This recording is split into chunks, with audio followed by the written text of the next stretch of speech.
لو تناهيتم إلى سر الحياة وصنعتم كائنا حيا نرى. بتاؤ مجھے اسلام میں کوئی مہینہ منحوس ہے؟ بولو نا، کوئی مہینہ منحوس ہے؟ تو آپ محرم کو منحوس کیوں کہتے ہو؟ لوگ مجھے کہتے ہیں مفتی صاحب فرقہ واریت پھیلا رہے ہیں. دیکھو فرقہ واریت جب پھیلا رہا ہوں جب میں کسی فرقے کے خلاف آپ کو کر رہا ہوں. میرے بیان شیعہ لوگ بھی سنتے ہیں، ملتے بھی ہیں. بہت دفعہ ایئرپورٹ پہ ملاقات ہوئی، بڑی عزت سے ملے، میں شیعہ ہوں لیکن آپ سے محبت کرتا ہوں. یہاں مسجد میں بھی آتے ہیں. میں نے کبھی کسی پہ طنز نہیں کیا. اس لیے میں بار بار کہتا ہوں جو شیعہ کا مذہب ہے اس کو کرنے دو. وہ سبیلے لگاتے ہیں، آپ ان کو مت چھیڑو، جا کے تنگ نہ کرو ان کو. وہ ماتم کرتے ہیں، آپ ان کو مت چھیڑو. وہ نوحے کرتے ہیں، وہ نوحے پڑھتے ہیں، آپ ان کو مت چھیڑو. لیکن آپ اپنی پوزیشن واضح کرو کہ آپ شیعہ ہو یا آپ سنی ہو. آپ تو ایک طرف ہو جاؤ نا. محرم میں اگر آپ مرثیے لگا کے گھوم رہے ہو گاڑیوں میں، اٹ مینز آپ سنی نہیں ہو. آپ نبی صلی اللہ علیہ وسلم کی حدیث ہے ہمارے پاس، ہم اہل سنت والجماعت ہیں، ہم سنت کو فالو کرتے ہیں. تو سنت کیا کہتی ہے؟ میتوں پہ گریبان چاک کرنا، میتوں پہ چیخ و پکار کر کے رونا. آپ نے فرمایا لیس منا، وہ ہم میں سے نہیں ہے. اور اس عمل پہ آپ صلی اللہ علیہ وسلم نے لعنت فرمائی ہے.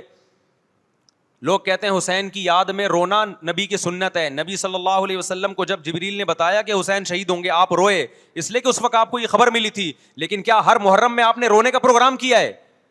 یا صحابہ کو بیٹھ کے باقاعدہ رلایا ہے آپ نے؟ کیا ہو گیا بھائی؟ آپ کو بھی جب کربلا کا واقعہ کی خبر ملی آپ کی آنکھوں میں آنسو آ جائے، یہ نیچرل ہے، یہ حسین سے محبت کی علامت. لیکن ہر محرم میں باقاعدہ بٹھا کے رونے کا پروگرام کرنا یہ حسین سے محبت کی علامت نہیں ہے، بلکہ شریعت میں ناجائز ہے یہ غموں کو بڑھانا. یہ کہاں سے جائز ہو گیا؟ حضرت عثمان بھی تو شہید ہوئے تھے، نبی صلی اللہ علیہ وسلم کے داماد تھے. ان کی یاد میں آپ رونے کو سنت کیوں نہیں کہتے؟ ہماری نظر میں حسین کا قتل بھی بہت بڑا ظلم اور سیدنا عثمان کا قتل بھی بہت بڑا ظلم تھا. دونوں مظلوم تھے، دونوں مظلوم شہید تھے. ہمیں دونوں کی شہادت پہ غم ہے، لیکن اب اس غم کو مناتے نہیں ہیں. اسلام میں غم منانا سنت نہیں ہے. دیکھو جعفر طیار رضی اللہ عنہ، نبی کے چچا زاد بھائی، اہل بیت، جب آپ صلی اللہ علیہ وسلم نے ان کو لڑائی کے لیے میدان جنگ میں بھیجا، رومیوں سے لڑائی تھی. حضرت جعفر طیار کی 4 بیویاں تھیں. جب نبی صلی اللہ علیہ وسلم مسجد نبی میں بیٹھے، آپ کو فرشتوں نے اطلاع دی کہ جعفر طیار شہید ہو گئے. آپ صلی اللہ علیہ وسلم کی آنکھوں سے آنسو. یہ آنسو اس وقت نکلے جب عین شہادت کی اطلاع ملی ہے. اس وقت آنسوؤں کا نکلنا محبت کی علامت ہے. آپ نے صحابی رسول کو بھیجا کہ جاؤ آپ کی زوجات کو، بیویوں کو جا کے خبر دو کہ جعفر طیار شہید ہو گئے. کیا قربانی تھی صحابہ کی. آپ دیکھو ایسے جوان تھے جعفر طیار، خوبصورت جوان. غزوہ بدر میں جب مشرکین مکہ نے یہ نعرہ لگایا کہ حل میں مبارز، 3 سردار آئے، انہوں نے کہا پہلے تمہارے اندر سے 3 بہادر آئیں ہم سے لڑیں. دیکھو عربوں میں یہ ہوتا تھا کہ جب جنگ کے لیے 2 فوجیں آمنے سامنے کھڑی ہوتی تھیں تو پہلے دونوں طرف کے بہادر ترین لوگوں کی لڑائیاں ہوتی تھیں کہ جب تک دونوں میں سے ایک قتل نہیں ہوگا لڑائی شروع نہیں ہوگی. تو آپ کو پتا ہے کہ اس میں بہادر ترین لوگ نکلیں گے نا جو لڑنا جانتے ہوں. مشرکین مکہ کی طرف سے 3 یا 4 بڑے بڑے سردار آئے لڑائی سے پہلے، بدر میں لڑائی سے پہلے. انہوں نے نعرہ لگایا حل میں مبارز، کوئی ہے تم میں جو پہلے ہم سے لڑے. یعنی ادھر سے ہم 3 ہیں تو ادھر سے بھی کتنے چاہیے؟ 3 بندے. ادھر سے انصار صحابہ آئے. مشرکین مکہ نے کہا لیسو بی اکفائنا، یہ ہمارے جوڑ کے نہیں ہیں، قریشی ہاشمی چاہیے ہمیں، ہمارے نسب کے لوگ ہونے چاہیے. تو ادھر سے نبی صلی اللہ علیہ وسلم نے حضرت علی کو بھیجا اور حضرت جعفر طیار کو بھیجا. جن صحابہ کو بھیجا ان میں حضرت جعفر طیار بھی تھے. حضرت جعفر طیار رضی اللہ تعالی عنہ اور سیدنا علی مقابلے میں غالب آ گئے. خوبصورت صحابی. نجاشی کے سامنے آپ نے تقریر کی ہے، ہجرت کی ہے نا جب حبشہ کی طرف، تو نجاشی نے پوچھا جعفر طیار سے کہ تمہارے پیغمبر جو کلام لے کر آئے ہیں وہ سناؤ. حضرت جعفر طیار رضی اللہ تعالیٰ عنہ نے سورہ مریم پڑھنا شروع کر دی. کاف ہا یا عین صاد ذکر رحمت ربک عبدہ زکریا اذ نادى ربه نداء خفیا قال رب انی وهن العظم منی واشتعل الرأس شیبا ولم اکن بدعائک رب شقیا وانی خفت الموالی من ورائي وكانت امرأتی عاقرا فهب لي من لدنک ولیا. ایسی حضرت مریم اور عیسیٰ ابن مریم کی سیرت کو سورہ مریم میں بیان کیا حضرت جعفر طیار نے کہ نجاشی روتے روتے اس کی داڑھی تر اور جتنے پادری بیٹھے تھے سب کی داڑیاں تر ہو گئی روتے روتے. تو یہ تقریر جو نجاشی کے اسلام کا سبب بنے, بادشاہ کو مسلمان کرنے والے کون تھے؟ حضرت جعفر طیار.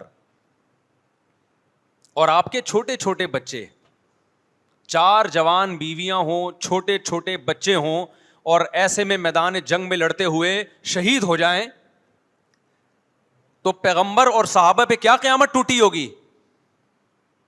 لیکن ہمارے نبی صلی اللہ علیہ وسلم کی آنکھوں سے کیا تھے؟ صرف آنسو موتی کی طرح ٹپک رہے تھے. اور آپ صحابہ کو اطلاع دے رہے تھے کہ جعفر طیار شہید ہو گئے اور جاؤ ان کے گھر والوں کو بتا کے آ جاؤ. کتنی بڑی قربانی ہے یا نہیں ہے؟ جب خبر دینے والا آپ کی ازواج کو بتا کے آیا کہ جعفر طیار شہید ہو گئے تو آپ کے گھروں سے خواتین کے رونے کی آوازیں آئیں. آپ صلی اللہ علیہ وسلم نے فرمایا ان سے بولو کہ اپنی آواز کو پست کرو. پھر چیخو پکار کی آواز آئی تو آپ نے فرمایا کہ اگر دوبارہ چیخو پکار کی آواز آئے تو ان کے منہ پہ خاک پھینک دو. وہ شہید کی بیوہ تھیں, اور شہید بھی کتنے مقدس, ان کو بھی نبی صلی اللہ علیہ وسلم نے نوحہ کرنے کی اجازت نہیں دی. اس دن جس دن غم پہنچا ہے اس دن بھی چیخو پکار کی اجازت نہیں دی ہے. تو آپ بتاؤ اگلے سال اس تاریخ کو چیخو پکار کی کیسے اجازت مل جاتی؟ نہیں آئی میرا خیال ہے بات سمجھ میں. جب غم پہنچا ہے اس وقت چیخنے چلانے کی اجازت نہیں ہے. چھوٹے چھوٹے یتیم بچے, حضرت جعفر طیار کے چھوٹے چھوٹے یتیم بچے, کتنا غم ہوتا ہے جب چھوٹے چھوٹے بچے ان کا باپ دنیا سے چلا جائے, کتنا ترس آتا ہے ان کے اوپر. تو ہمارے نبی کو بھی ان یتیم بچوں پہ بھی ترس آیا, ان بیواؤں پہ بھی ترس آیا. لیکن نہ نبی صلی اللہ علیہ وسلم چیخو پکار کر کے خود روئے اور نہ آپ نے ان کی ازواج کو رونے کی اجازت دی ہے. سمجھ میں نہیں آ رہی میرا خیال ہے بات. میرا مقصد شیعوں پہ طنز کرنا نہیں ہے, ان کا جو مذہب ہے ان کو اس پہ چلنے دو. میرا مقصد ہے آپ اپنی پوزیشن واضح کرو کہ آپ ادھر ہو یا ادھر ہو. کسی کو تنگ مت کرو, نہ کسی پہ فتوے لگاؤ کفر اسلام کے, نہ کسی کو جہنمی قرار دو. اپنی پوزیشن آپ فیصلہ کرو کہ آپ اگر ادھر جانا ہے تو پورے ادھر چلے جاؤ. پھر یہ آدھا تیتر آدھا بٹیر والا معاملہ مت کرو. وہ ان کا مذہب ہے بھائی, ان کے علماء ان کو بتاتے ہیں کہ محرم میں کالے کپڑے پہننے ہیں, محرم میں ماتم کرنا ہے, محرم میں کو منحوس سمجھنا ہے, اس میں شادی بیانی کرنا. ان کے علماء ان کو بتاتے ہیں, ان کو چلنے دو اس پر. دنیا میں بہت سے فرقے ہیں, بہت سے مذہب ہیں. ہم کسی کو نہ ختم کر سکتے ہیں نہ کسی کے خلاف نفرت پیدا کر سکتے ہیں. اس سے کوئی چیز حاصل نہیں ہوگی. کسی سے نفرت کرنے کی ضرورت نہیں, کسی پہ فتوے لگانے کی ضرورت نہیں, لیکن آپ کو اپنی پوزیشن واضح کرنی پڑے گی کہ میں کہاں کھڑا ہوا ہوں. اگر آپ سنی ہو تو پھر اہل سنت والجماعت صحابہ تابعین کو فالو کرتے ہیں, حدیث کو فالو کرتے ہیں.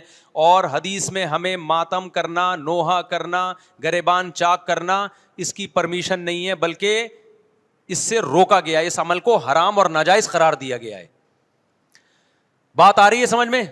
ہوا و حرص والا دل بدل دے, میرا غفلت میں ڈوبا دل بدل دے.